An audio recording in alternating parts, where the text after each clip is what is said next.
I am so happy to be here in ISB, and as a student, I will come again here. We'll hold you to that promise. Is there a role that you see for a place like ISB where we could do some research, we could provide some data for you to think about what specific ways in which you want to implement some of the ideas? In the developed economy, there is a perfect ecosystem: policy, academia, and industry.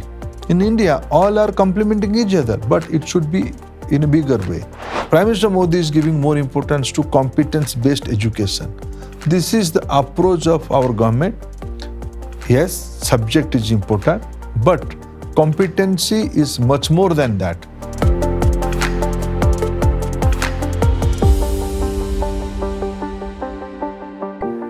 It's an immense honor for the Indian School of Business to host the Honourable Minister for Education, Government of India, Shri Dharmendra Pradhan ji, at the ISB Insights Forum 2024. Sir gave a fantastic and inspiring speech to open the conference. There were many questions that came up during the course of the speech, which we thought we will pick up, and we'll see whether we can get the Minister's insights and thoughts about the state of education in India, especially given the national education policy, and maybe what role that ISB can play in helping the minister achieve his vision and the government to achieve its vision with both primary education as well as higher education in India. With that, let me welcome you, sir. Thank you so very much for accepting our invitation to come to this event. Thank you, Madanji, for inviting me to this prestigious institution. Since last 23 years, you are doing wonderful job.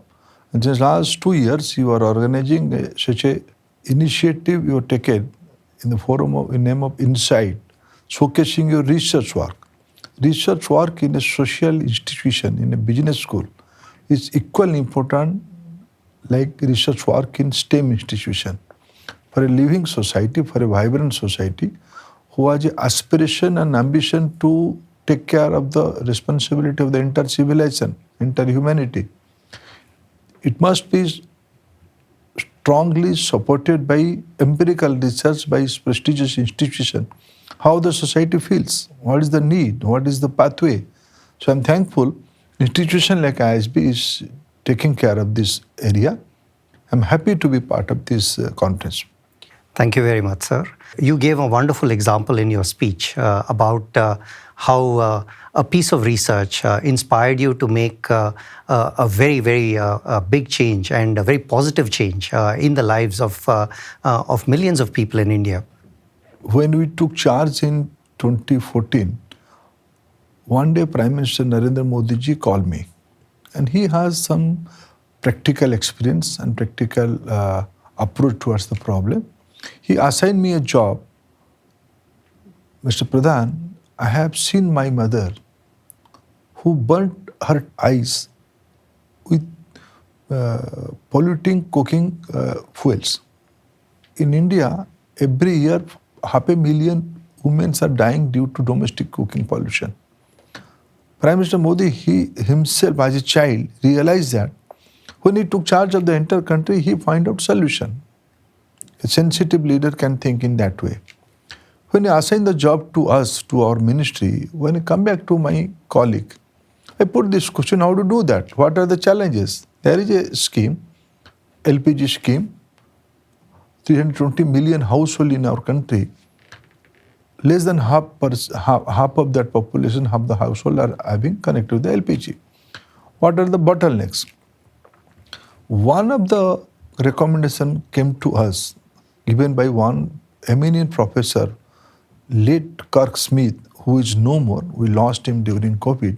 He's a professor from America. He had a empirical data of cooking behavior of Indian household in the different part of country. Primary data were from somewhere in Maharashtra near to Pune. See, I invited him. Professor, tell me what are your recommendations? With his own experience, since the last 35 years, every year he came to India, spent some time, then went back. With his 35 years of research, social research experience, he recommended me the Ujjwala program what it is today. He has one primary recommendation. He explained me, you see, who are the beneficiary who are not availing the benefit. Though the product, the LPG price is subsidized by government, but why it failed to inspire in the bottom of the pyramid? Because one-time purchase of the stove connection cost little bit more. It is unaffordable to the poor man. Then what's your recommendation? I asked the professor. He said, do you take care of the primary investment? Is it possible? Is it possible? It's an investment. It's a social investment you have to do because it will take care lot of things. It will take care of the woman, health of the woman. She will get time. She will spend time with family. She will be empowered. It will be economically cost effective. It will be social security will be there because in Indian household, in the poor man, especially womanhood, went to forest, went to outside to collect cooking fuel, cow dung, wood, other polluting material for their cooking, day-to-day cooking. In the rainy days, it was a lot of challenge. So, lot of problem will be solved if they will be assured with a clean cooking fuel. To achieve that, investment by a welfare government should not be a challenge. It's a basic policy recommendation given by a deep social research by a professor. I went to Prime Minister Sahab, sir, these are the issue. Immediately Prime Minister Sahab agreed to allocate money from the budget. My understanding that way, policy pathway are primarily coming from some deep thinking experience of the society. When it is coming from an academician, coming from an institute, coming from deep research, success stories there. Pradhan Mantri Ujjwala Yojana is a successful story today. More than 100 million households are now connected with clean cooking fuel through Pradhan Mantri Ujjwala Yojana, which is primarily envisioned by Prime Minister Modi himself, and the recommendation was come from a deep social research. Thank you. Thank you. It's a wonderful example. And for us as academics, it's always it's lovely to meet policymakers who are interested in that kind of research and then who use it to transform lives. And the impact, as you pointed out, is so immense for the benefits of lives of so many people. You head the Education Ministry, and the national education policy is a very ambitious policy. It wants to transform the way that we think about education in India. You said some of these things to me in private conversation. Is there a role that you see for a place like ISB, where we do our research, in certain aspects of what you are envisaging, what you're thinking about, where we could do some research, we could provide some data for you to think about what specific ways in which you want to implement some of the ideas that you have? Yeah, certainly. There are two ways to envision, to create the new policy pathway. This is part one. Part two is its monitoring and implementation. How it is impacting. That is more important. Institutions like ISB and other academic institutions, those who are into social sector research, economic sector research, they should always part of the government. In the developed economy, there is a perfect ecosystem. Policy, academia and industry. In India, all are complementing each other, but it should be in a bigger way. Now, NEP is recommending exactly that. Our government is committed to create a new ecosystem, academia, policymaker and industry and society at a large. Institution like ISB has very bigger role to envision, to design a scheme, social need. As I am told, you are one of the premier institutions to recommend a health sector insurance to the people. It's a good idea. Now, Pradhan Mantri Ayushman scheme is the flagship scheme by Government of India, and almost all state government are partnering with that. Recent budget announcement, Prime Minister Modi implemented one promise. All the 70-year-old people of the country, whichever economic background they may have, they will be get government benefit in this Ayushman Bharat scheme. This is primarily because of a deep research of institutions like yours, What is the need of the society? This is part one. Part two, every year government envisioning certain schemes, designing certain schemes, but what is exactly its impact? Whether it is on the right track or not, who will look into that? Executive like us will be always of one view, oh, it's successfully implemented. But who will evaluate us? Who will look into our limitations? Who will look into our course correction? Certainly academic institutions like ISB. I'm delighted by that. In fact, there are some impact assessments that have come our way where ministries have reached out and said exactly what you have said, sir, where they said, we want an objective review of it. We don't know the answer, you need to tell us. And we don't mind hearing if it's bad news. But that kind of openness is something that we welcome a lot. You talked about the need for education to move away from subject-based, the way that historically it's been in India and maybe also the rest of the world, to skills or to competency. Would you mind just expanding on what you mean by that? Mr. Madan, let me a little bit explain our idea of this holistic approach, this integral approach. This is the Indian knowledge system. What was our system? It was horizontal. All the disciplines are interlinked. Healthcare system is linked with our economic behavior, our workforce. Our housing pattern in our society is involved looking into our climate. Our food behavior, our nutritional aspect of the human being is linked to the topography of the area, the geoclimate thing of area. That means science, social science, cultural ecosystem are interconnected. Lot of interconnectedness are there in our system. NEP is recommending is the new pathway. It has to be integrated. It has to be multidisciplinary. Did education is only meant for degrees, only for certificates? Prime Minister Modi has very categorically given a historic statement, historic position for the government he has, the society he has given.